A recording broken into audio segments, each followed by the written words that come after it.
Sorry about that, people. Now here we go. Okay. Hopefully you see the PowerPoint one more time.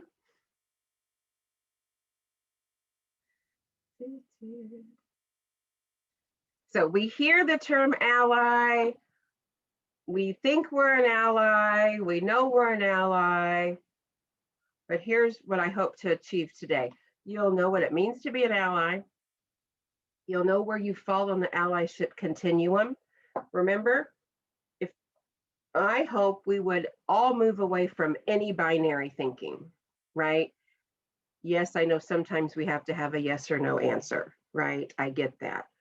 Gina, do you like White Castle? No. I get that we have to have yes or no. But when we think about behavior, learning something, I hope we can go to a continuum, because I hope, and I hope you hope, that you will keep learning on this.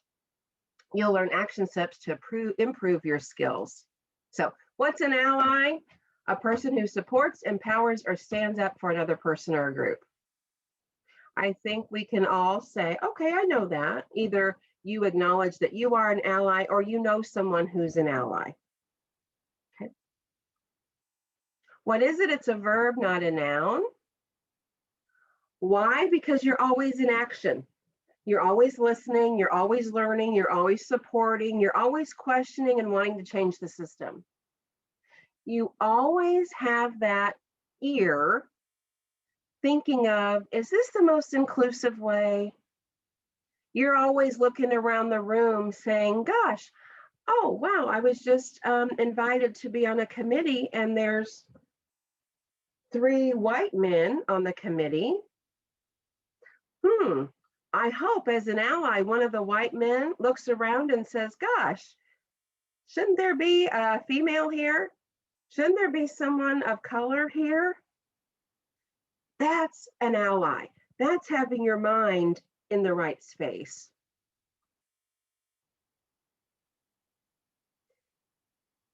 Some of you, I know you like some acronyms so you can remember, well, what do I have to do? Oh, I can be an ally. Kayla Reed, she posted this on Twitter years ago. And this is how she thinks an ally should act. Always center the impacted. Who are you talking about?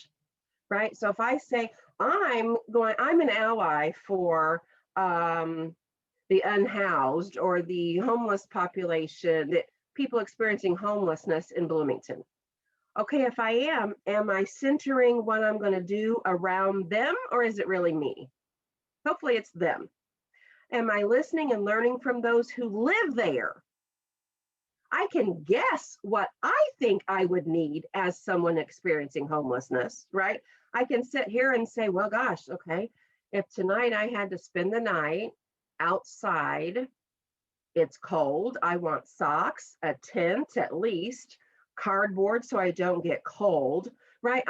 We're all gonna think of those basic things because we're all human. But that doesn't mean you know what it's really like. So I need to still listen to them. Leverage your privilege. What is your privilege? Right? It doesn't matter who you are, we all carry privilege. The privilege I have is I know lots of people in this town. That's a privilege. So if something's going on in the town, I know about it. Likewise, I can share something on Facebook and other people can know and get involved. That's a privilege that I have because I've worked here. I don't have that same privilege in Indianapolis when I go to Butler. Butler is pretty much my own world. I don't know anyone really in the community there. So I lose that privilege. I lose that leverage. And then yield the floor. Hush. Bless you. Hush. This is where we try. This is the hardest part, right? Listen, hush. The White Ally Toolkit, which is a great resource as well, they use the acronym RACE. They say reflect, again, sort of like the hush. I'm going to reflect and think about, in our example, those who are unhoused or homeless. Okay, let me just think about that. What would they need? Okay. Ask questions. connect to someone else, right? Because again, if Gina isn't listening to that population, how does Gina know? And then expand your knowledge. So either one of these techniques would work. So just so you have, if this helps you, hopefully some steps. Here's what has to happen first, though. Depending on where you are on your continuum, you have to start with you. You have to be self-aware. What does that mean? Gina has to be able to say, what are your biases, Gina? Are you really an advocate for the homeless? Really? Or does that just look good? Could you really walk up to someone who's homeless and say, hey, I want to help. Can you tell me what can I do? Could you really do that? Some of you would say, oh yeah, I could do that easy. Could you do that with all populations? Just like how we vote, that's how some of us will choose to be an ally. You know, some people are single issue voters, right? Doesn't matter who the candidate is really. If they want to vote for someone who is for increasing our military presence, that's going to be the vote, you know? Same thing with allyship. Some people will say, oh, I could definitely be an ally for pregnant women. Could I be an ally for child molesters? Some of you might have a different view on those two things. You have to know your identity, you have to know your bias, you have to understand your privilege, and you have to reflect on your lived experience. I have to be able to say, okay, Gina, you're 46, you're Black, you're chubby, you've lived in one town your entire life. Your view might be a little small. I don't have a big city mentality.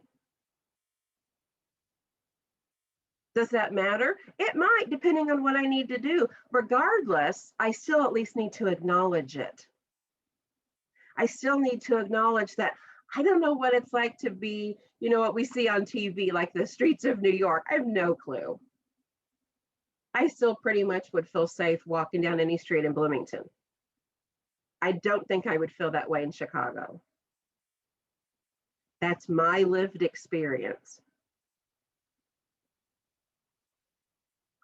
Here's some things, some of these I already put when we talked the first or second time we spoke, but again, I'm going to always say, get an accountability buddy. If you know someone who's also on their journey, even if they're maybe a little ahead of you or behind you on their journey, it's okay. It's that person that you at least can check in with and say, hey, Cindy, here's what I read. Can we talk about this? Cindy, you're not going to believe this is what happened to me last week. Someone said this and I said this. Do you believe it?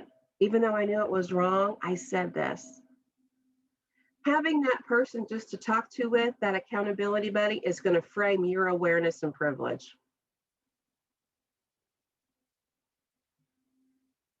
You have to understand the system. Period. Again, nope, we didn't create this system. Nope, none of us here are over, right? None of us were born in 1492 to create this system. But if you don't understand the system we're in, you might have a harder time to fight for people, right? If I say to you, gosh, we have people experiencing homelessness, and you say to me, why don't they just get a job? If you don't get the system that we're in, that maybe the system is set up for them to not get a job, you've got some more homework to do, right? If you don't get that, well, Gina's been homeless for 15 years because 15 years ago, she was released from jail or prison because she had a dot of marijuana and that gave her a felony. And now no one will rent to her because they do a background check, so she can't get an apartment. She also has a hard time getting a job that pays more than minimum wage, so she can't get an apartment to even pay for it. If you don't get the systems that we're in, we have homework to do.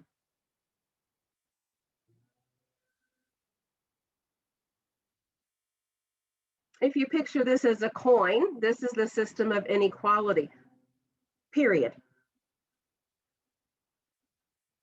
If you are straight, you have more advantages than those in the LGBTQ plus community. If you don't understand that, you have homework to do. This is not Gina's opinion, this is a fact. How do we know that's a fact? Just look on the news, right? When was, I don't know if that passed or not, did Trump's bill pass that he wanted to backtrack and say LGBTQ folks could not adopt? Well, he didn't say heterosexual couples couldn't adopt. You see what I mean? That's the system that we're in. Able-bodied has more privileges than the not able-bodied or disabled. You know good and well people with money have more privilege than those without. This is the system that we're in.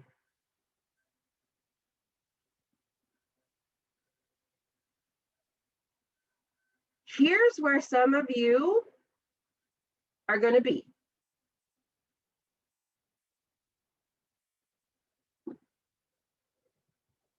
Let's walk through this.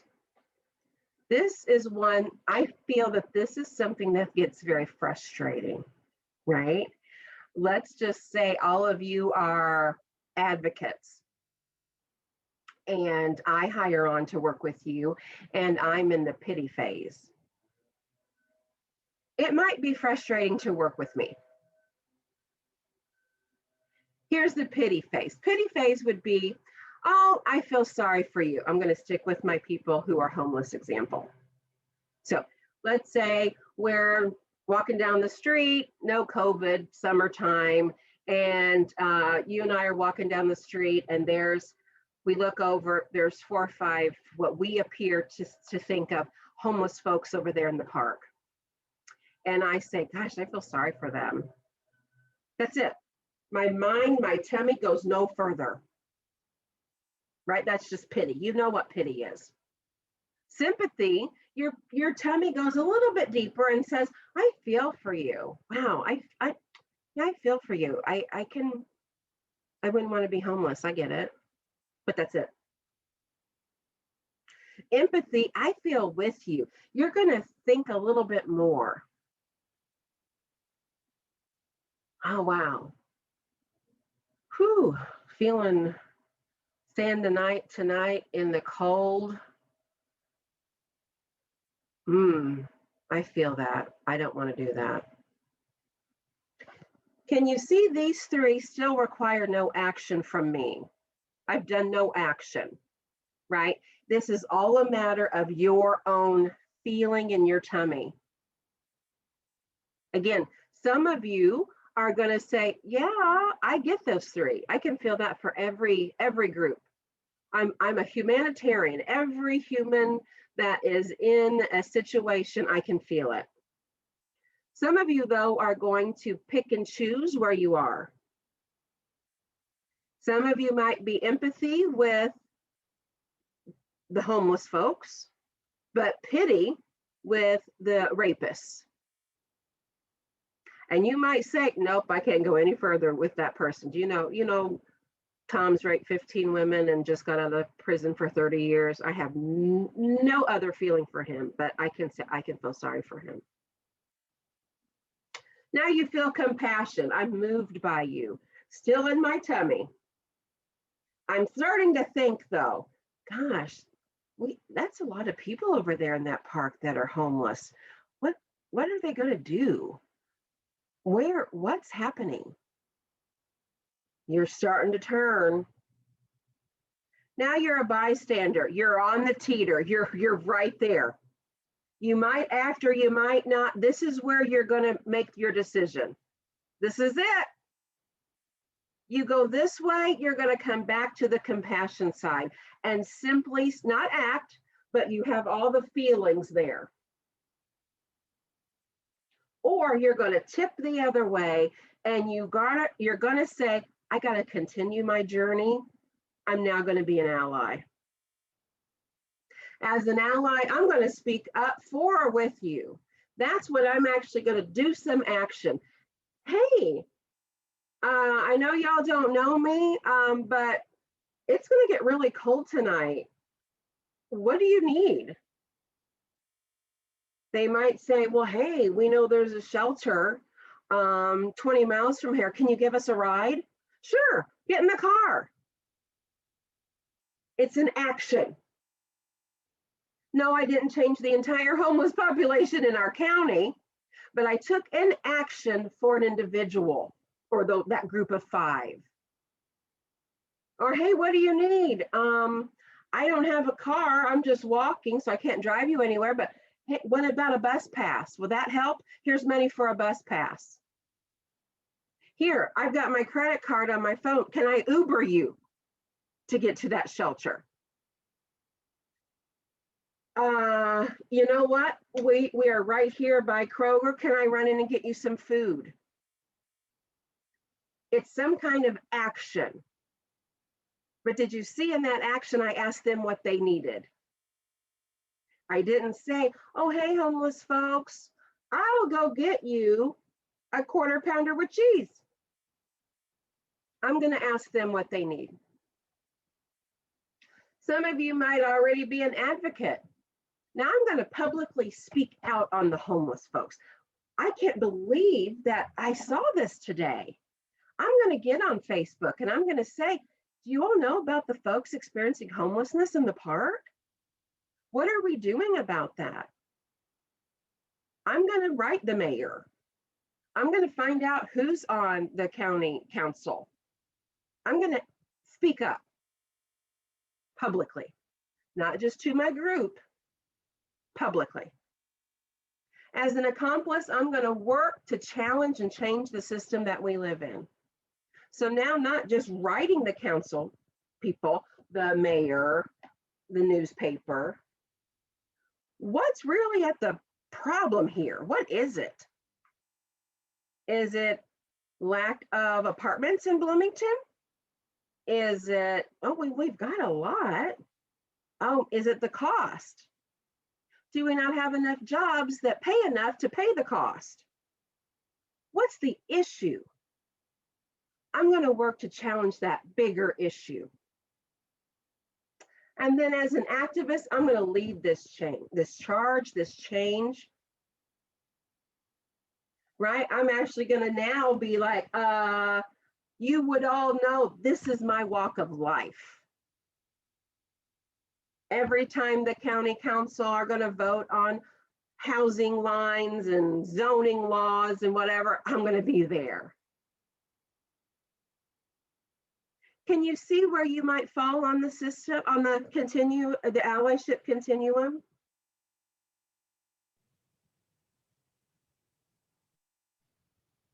Cindy, you have a question?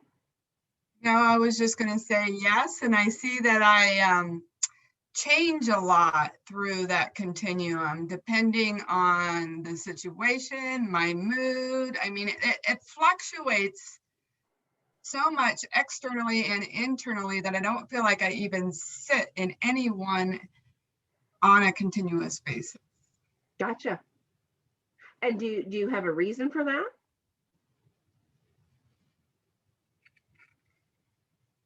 Thinking. Oh, no, that's fine. Of course, I want you to think. I mean, I think it's all about everything from understanding myself to prioritizing my world, you know, because you only have so much time. So home, you know, like everyone wants to be the activist. I want to be the activist, but am I going to live there? I probably won't. You know, I'll find places where I can when I can. Yes, yes, yes. It's tricky. It is. Right, yeah, it is. I mean, that's how you should be feeling. It's tricky. It's not like this, even though I've written it like, oh, this is clear. It's not, right? Because like you say, if I gosh, if I want to think I'm an advocate for people experiencing homelessness, then what happens is you question, am I doing enough? Yep. Or so then when you feel that way, then you might slip back into being in ally mode, right? I do that because I feel like, okay, I don't have as much money as I would love to donate, right? I don't have all the time in the world. So then I go back to being an ally for a smaller group of people. Now, again, not saying that's right or wrong, but yeah, we bounce back and forth. And I can tell you, I've grown, obviously, as we all grow as we get older and you learn more stuff. Probably if we would have talked about this when I was 10 years ago, I would have said I was definitely more compartmentalized, right? Like, okay, here's how I feel about homeless. Here's how I feel about people in active addiction. Here's how I feel about people, right? I would have been more like that, where now I'm sort of moving away from that compartmentalization, and it's pretty much everyone. But that still doesn't mean I'm an activist on every line either. I also think at times too, we just don't know what to do. Right? I know my mom, she'll say, "Oh my gosh, I read this in the newspaper, but what would I do? What can I do about it?" Right? From my mom's lens, she's 67, she's home all day, she's retired. She doesn't have like, a group of activist friends that she can call and say, "Let's go, storm the Capitol." Like that's just not her world. So, she's like, "What can I do?" So I'm like, "Well, you could write. You could write people." Oh my, now my mom writes, what's his name? Todd Young. I said, "Mom, you're on some kind of list." She writes him almost like every day. Like, "You're an idiot, you're this," and she just calls him whatever. Yeah, I'm like, okay, well, when you're not home one day, I'm gonna know where you are.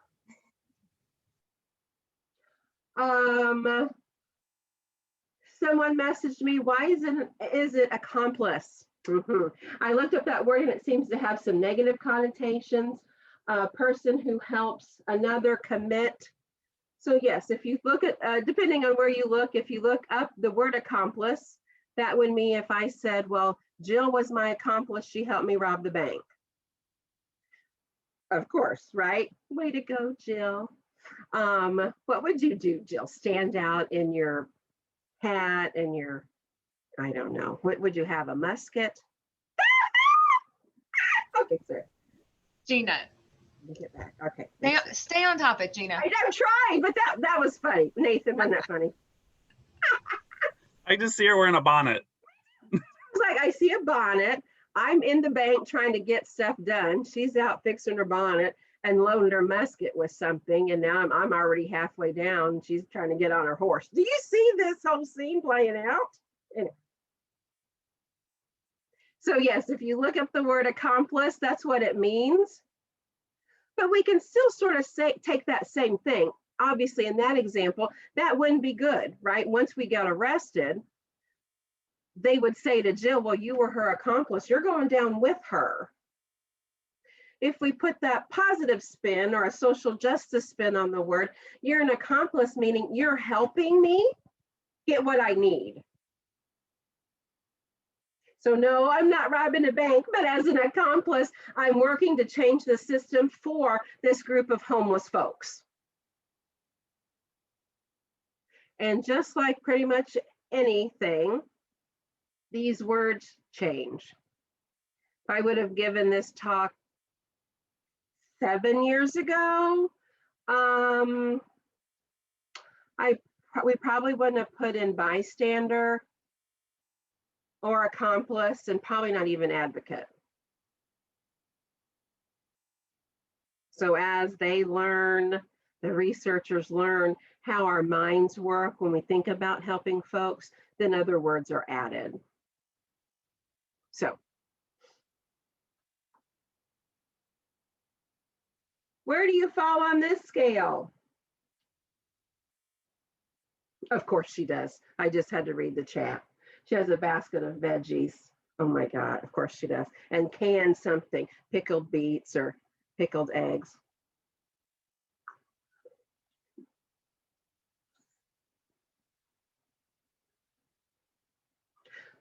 Even though this says racism, remember we could pretty much put any ism there, right, and change the language.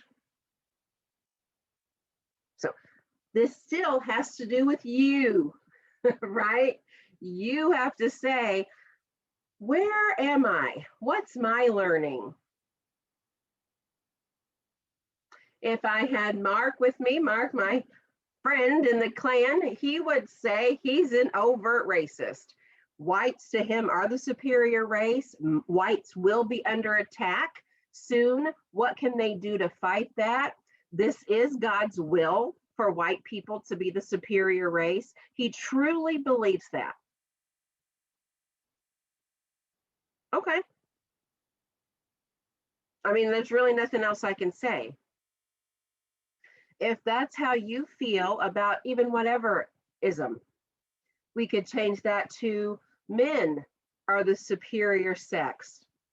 Men are under attack now because of feminism. Isn't it God's will that men are in charge? God is a guy, right? He made who first? Adam, right? Some people think that way. We could change it to the LGBTQ. Heterosexual folks are superior. We're under attack. When they want to get married, our marriages are now under attack. It's God's will that I'm straight and they're going to hell because they're not. Can you see how you can change this for any underrepresented group? Subconscious racism, maybe that's you. Maybe you truly don't believe that white folks are the superior race, but you're going to say, I'm not racist, but. Or you see something on TV and you're going to say, but gosh, don't black people kill black people? Why do we never talk about black on black crime? Because that's not what we're talking about. That's not the system that we're in. What about reverse racism? Well, if you know what the word means, you know that that can't happen. There can be reverse discrimination, but not racism. Denial, oh no, justification. If they had just did this, I just don't like ghetto. You know that ghetto music? Slavery ended years ago. Why are we still talking about it? See how all of these, from justification back, really is all about education. Really. Because if you don't understand the system that we're in, if you are still just believing everything that you only learned in the history classes that you took at school, you definitely might think this way. It would almost make sense that you thought this way. Maybe you're in denial, racism doesn't exist. Gina, I don't see color. How am I privileged? I'm poor. Gina, I have black friends. You are in denial. Do some more self-reflection. It's okay. You're on your journey. You're just not there yet. White savior. Well, whites were slaves too. Gina, I'm Irish, and my great-grandpa told me lots of stories. I hear you. Okay. If they want our help, they should be more nice, more respectful. I will help you, but only if I lead. We get stuck in this, even in volunteering and anything else, right? This is where you have to hush. Because Gina doesn't know what's best for everyone in the world, right? I need to listen to say, I need to ask the question, hey, back to our example, group of 5 people over there experiencing homelessness. What do you need? Not, well, I will give you a bed and a meal if you follow Jesus. If you do this at the shelter. I hate the word woke, but woke justification says, if we can't use the N word, why shouldn't they? There's only one race, the human race. There is no need for people of color to have their own space. Love conquers all. This isn't about love, right? This is about you doing an act. I can sit here all day from my office and say, I just love people. Even if you're homeless, I love you. Right? What's that doing for them? Are they going to be warmer tonight? Are they going to be fed? Are they going to know where their stuff is? No, this isn't about love. Are you aware? My experience as a white person is drastically different than that of a person of color. I hope you can see that.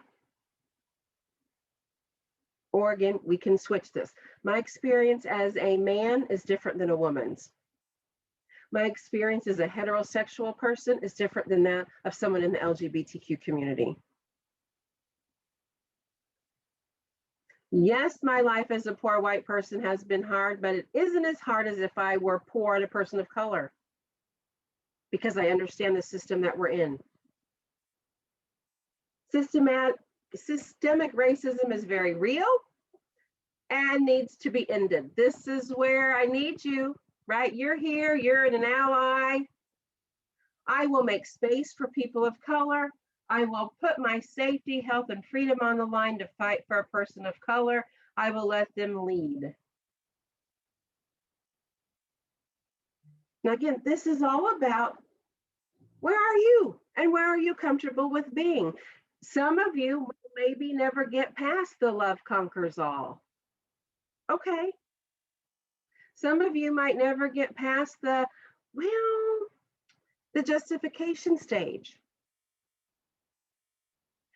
Or maybe again, depending on the topic, you might end.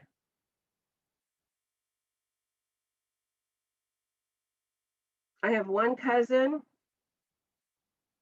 He's in jail right now. Well, he's in prison for child molestation. And his sister, not even pity, right? Like she's not, and I don't really ever see her changing there.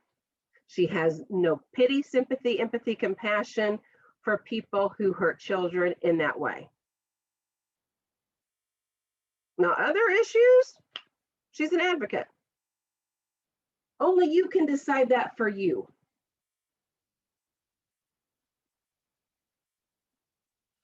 Here's what I'd like for you to do. Oh, hold on, I got a question in the chat.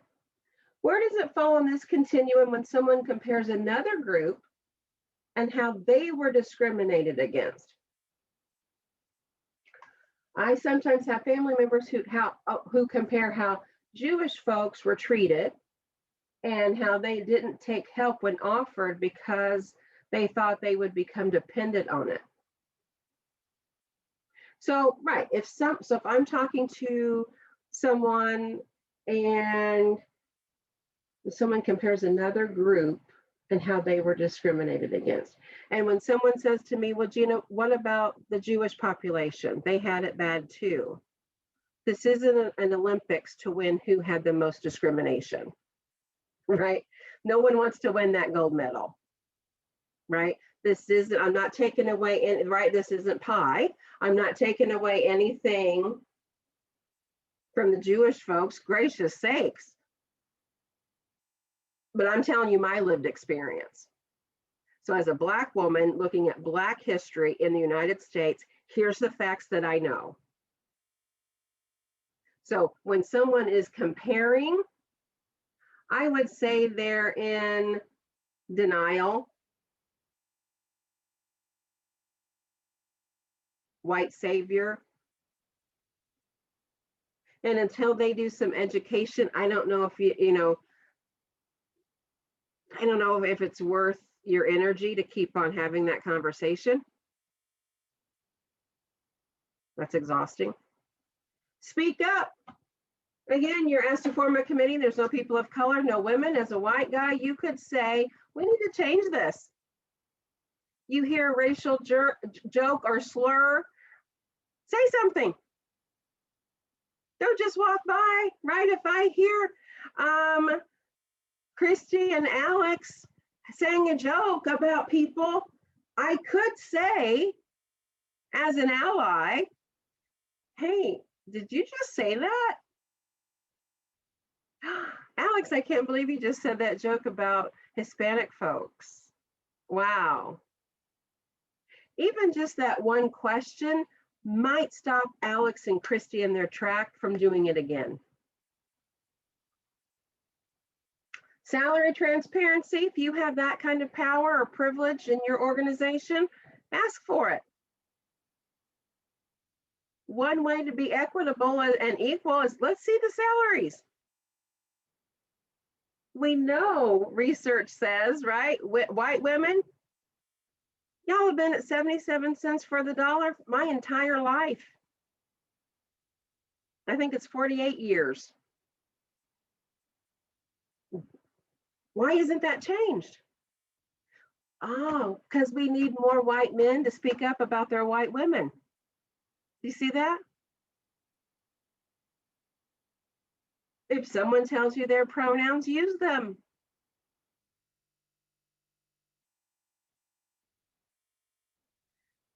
Listen, you might have to hush. You might be an expert in your field, and that's lovely, but you are not an expert in everything. I do this all the time. I talk about this. I try to be as inclusive as possible, but guess what? I do not know what it feels like to be an Asian woman.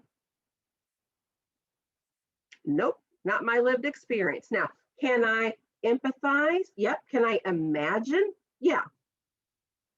But for me to really get in there and understand, to be an ally and advocate and on, I need to hush when I'm in a room with Asian folks and they're saying, here's how I feel going into Kroger. Here's how I feel in a job interview. Here's how I feel watching TV. Here's how I feel in a staff meeting. Of course, do what you're doing. Listen to things, panels, documentaries, podcasts. Look around, right? Do that environmental scan. What's hanging up on your walls, your furniture, your holiday decorations, building names. I think I might have told this group when I went to the gynecologist, and there's nothing but white babies all over the place. No pictures of even just women, even though it was an OBGYN, so that doctor is delivering the babies, great, but they're also seeing women who, like me, aren't in that phase of our life, but we still need gynecological care. So the environmental scan I learned that day was they're not thinking about me. It had nothing to do with race. I'm just talking literally, they're looking out for their moms who are pregnant.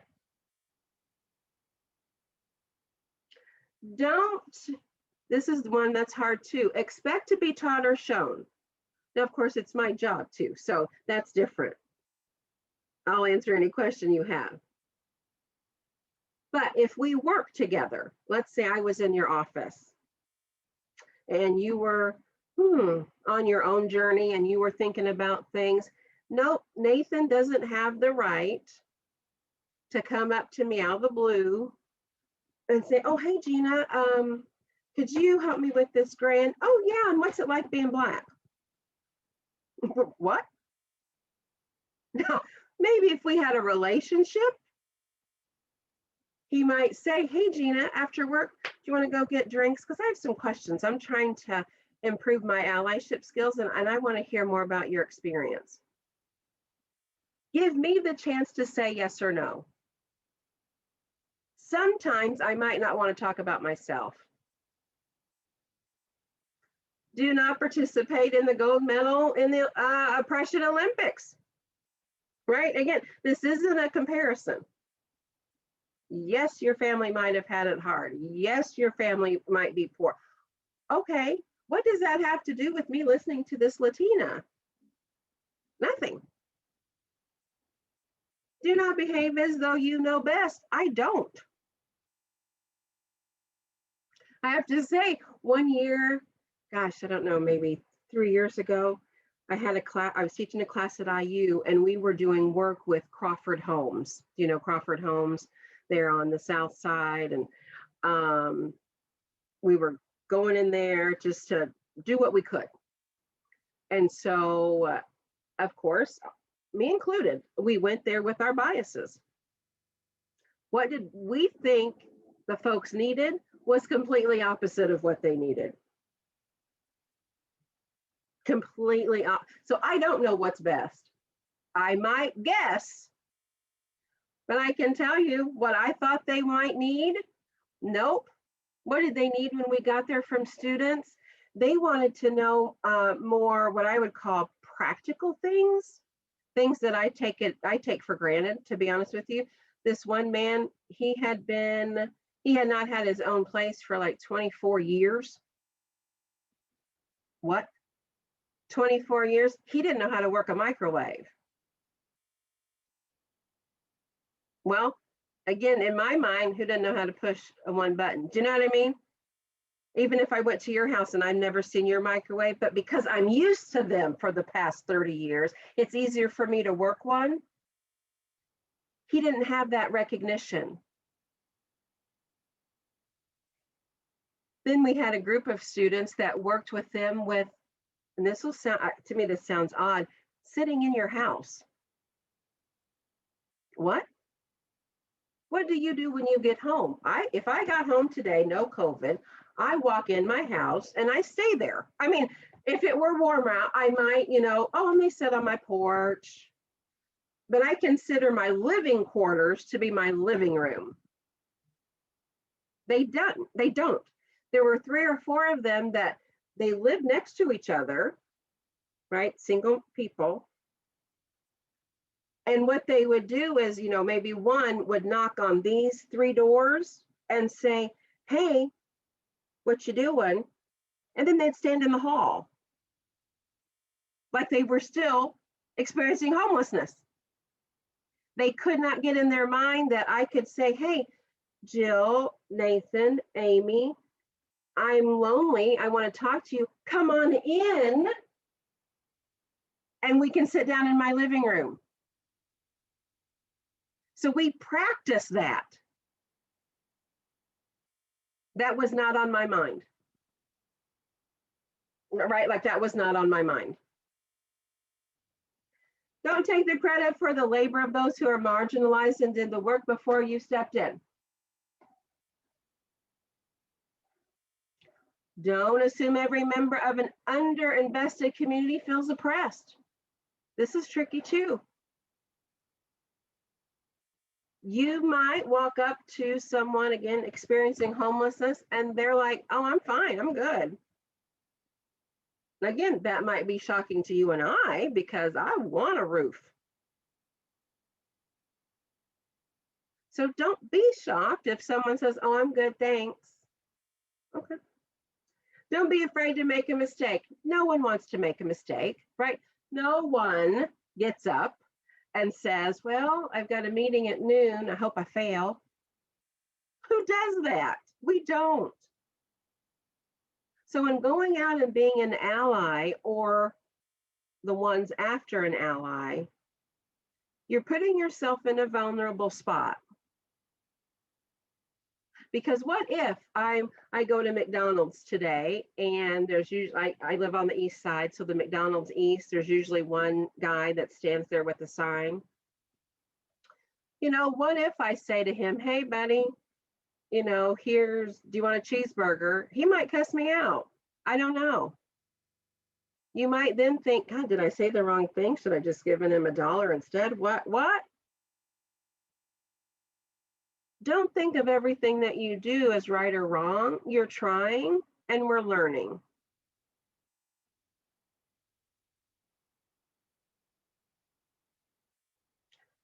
You will be fatigued and you need to be recharged.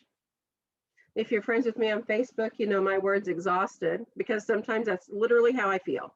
Like I cannot do this one more day. And by doing this, I mean just living my own life as someone of color with 2 sons who experience shit. And I've got to hear that. Let alone read some kind of story in the newspaper. Fatigue will show up as guilt. You're sleepy, you're irritable, you're anxious. Again, this is your self-work that you've got to do to know, I can't do this. I need a break. Fatigue on you might look different than me. Maybe you can't tell when Gina's fatigued, but boy, we can tell when Jamie is. Woo! Woo! Do you know people like that? That's okay. Jamie's just, you know, got some little self-work to do, so she's not lashing out maybe on everybody. How do you recharge? Do you meditate, journal, walk, exercise? Do you just unplug? Sometimes I have to do that. Just take a break. I can't be on Facebook. Because through my work at Butler, I have to be on Instagram and Twitter all the time. So sometimes, and it's not fun for me because it's not like social. I have to just stop.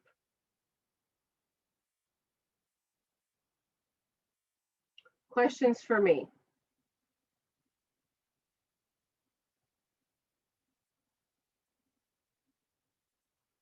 Can you see how the work has to be only on you and in your own tummy? I don't know what makes you have that tummy feel. I don't know. I've got a question in the chat. Can you talk about, switching gears a little bit, the Bernie Sanders mitten thing and race, white privilege? I saw some debates on this on Facebook, and it made me view the whole situation differently, especially because we used a picture of him sitting outside our clinic to promote HIV testing. What do you think about that? Do you know what we're talking about? Have you seen the memes of Bernie Sanders sitting in different places?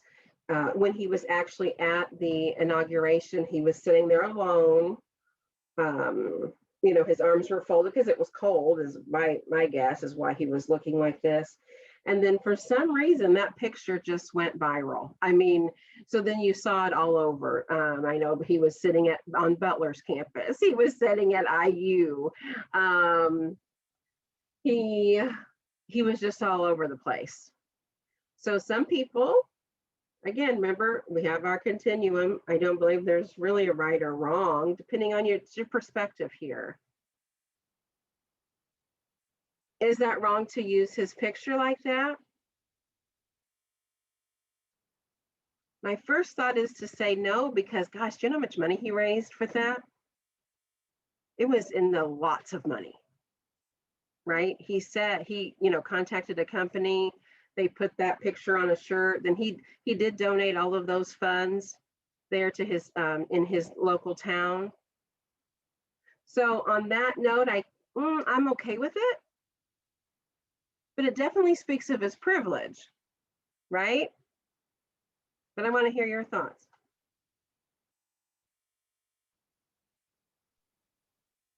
So what's I don't understand the controversy beat. Like, what, did he have a problem with his image being used, or are people saying it's problematic? And why is it problematic? He did not have a problem in the things that I've read about it. I haven't read that he had a problem with it, but there's other groups that feel opposite. Like he has used his, and I might not have read the same things as you know what this person is asking, but he didn't have a problem with it, but it was so popular and such a funny thing. Did it take away from the entire event? Did it take away from the poet? did it take away from other voices that were there that day? Did that happen because of being white and privileged?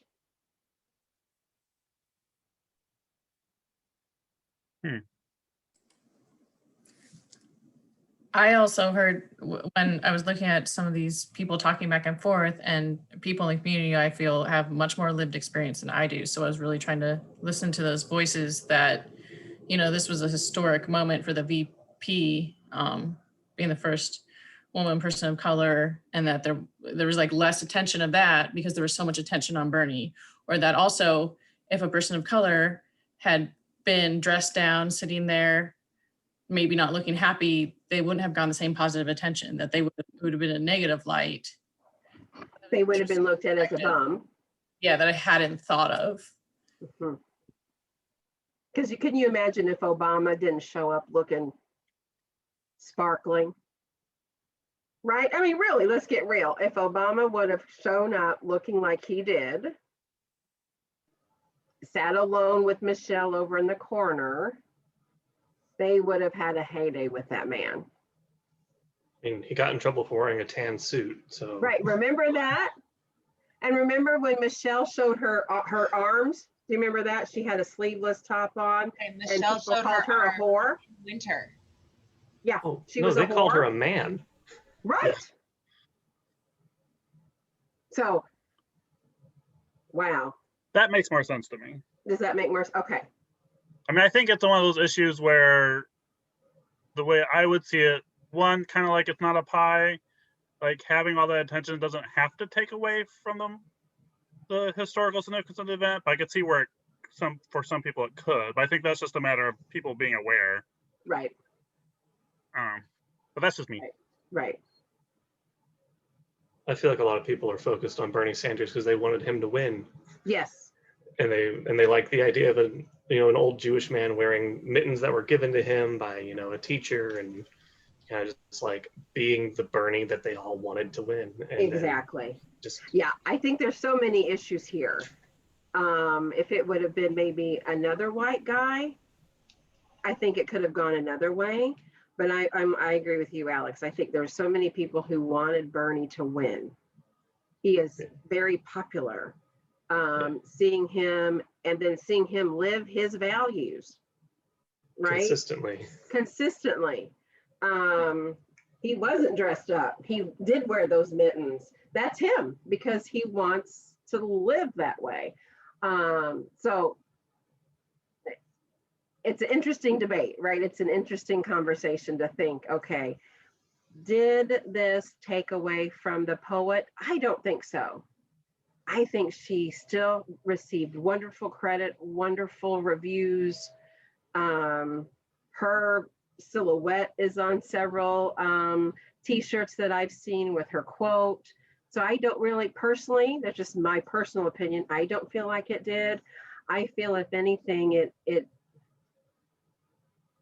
shedded a little bit of much needed light and fun to what we sort of needed in such an ugly time. Even if we're excited that Biden won, I think it just gave us some relief for a moment. That's just my opinion.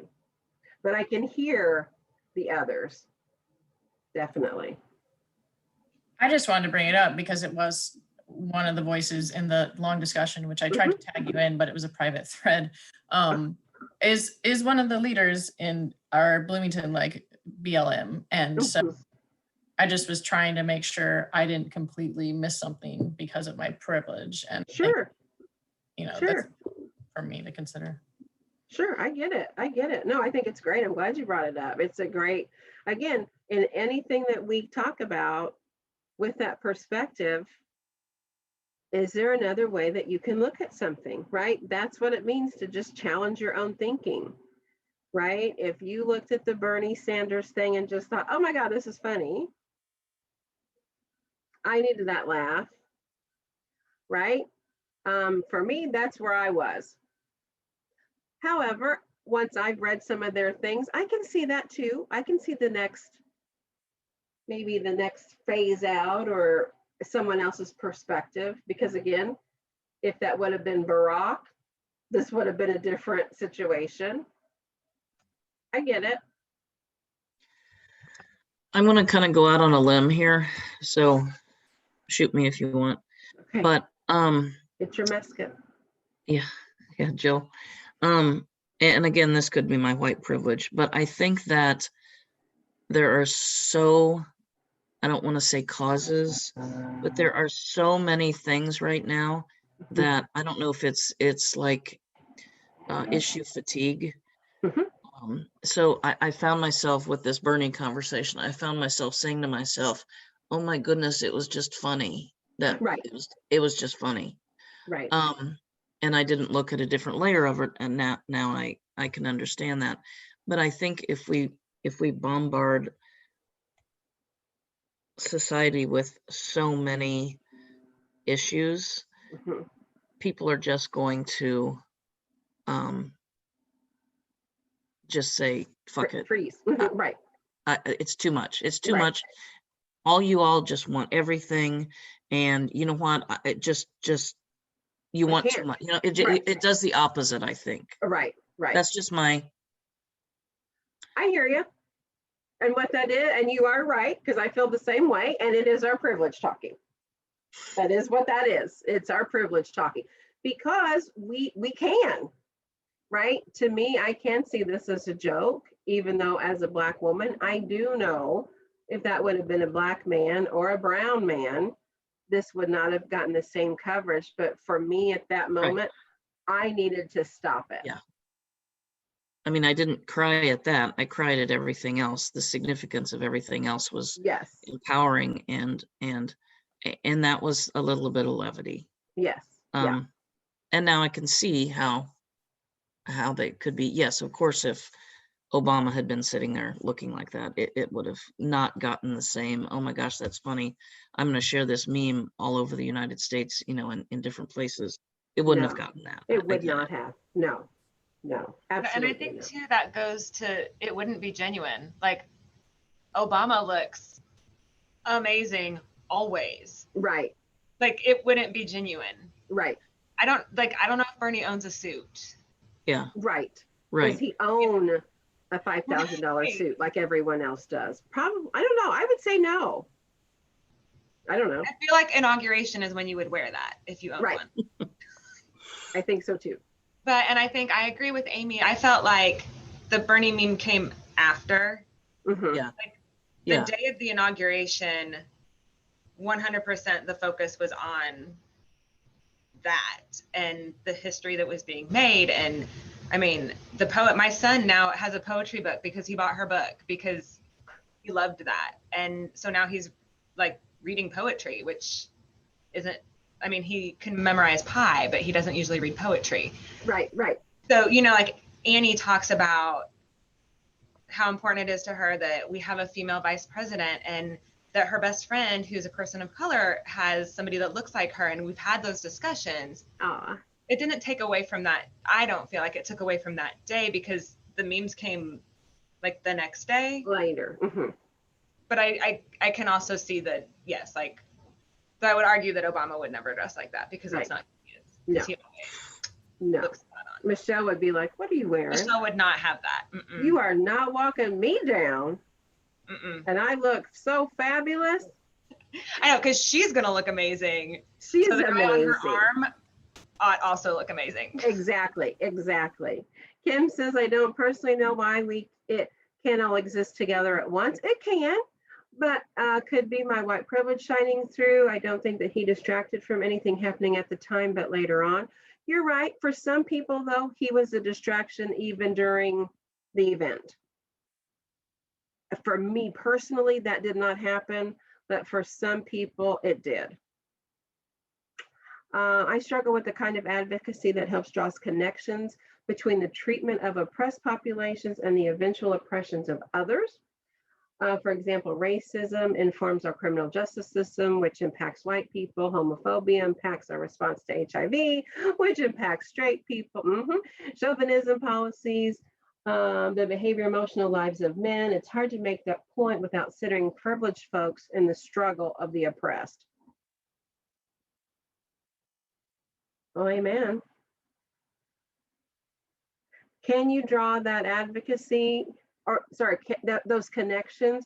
The connections start with what we're doing now, is a conversation, right? We have to build that relationship. That's how I think it has to happen. Some people are going to, remember, if we look back on that list of 9 words, some people have to have that personal connection to move from pity on down to even an ally. Some people could say, well, gosh, Gina, I don't know. I'm not a mom. I've never been pregnant. I've never had kids. So I just don't understand why we even have to talk about it. Some people are like that. So we need some other kind of hook to get them there. Some people are natural empathizers. Doesn't matter if I've ever had a goldfish. You tell me your goldfish dies, my heart's going to break. Some people are there. Yep. Different arguments for different people, most definitely. Whatever that hook is for you, remember, because this is behavior change, just like when I talked about me and eating. My behavior change, what's the hook for Gina? It might not be the hook for Jane here, right? Jane changing her eating habits and exercise habit, her hook might just be, I want to lose weight. I don't want this extra 50 pounds. That's not my hook. Sorry, I'm okay with it. What could be my hook though? That's what I've got to find out. And for those helping with my behavior change, that's what you all have to help me find out. It's okay to not have the exact same conversation to both me and Jane at the same time. Yeah. Well, I'll send this recording. The next 2 weeks, we'll talk about white supremacy. Yeah, pretty deep. On the continuum here, you know, this is more like calculus, right? Just so you know.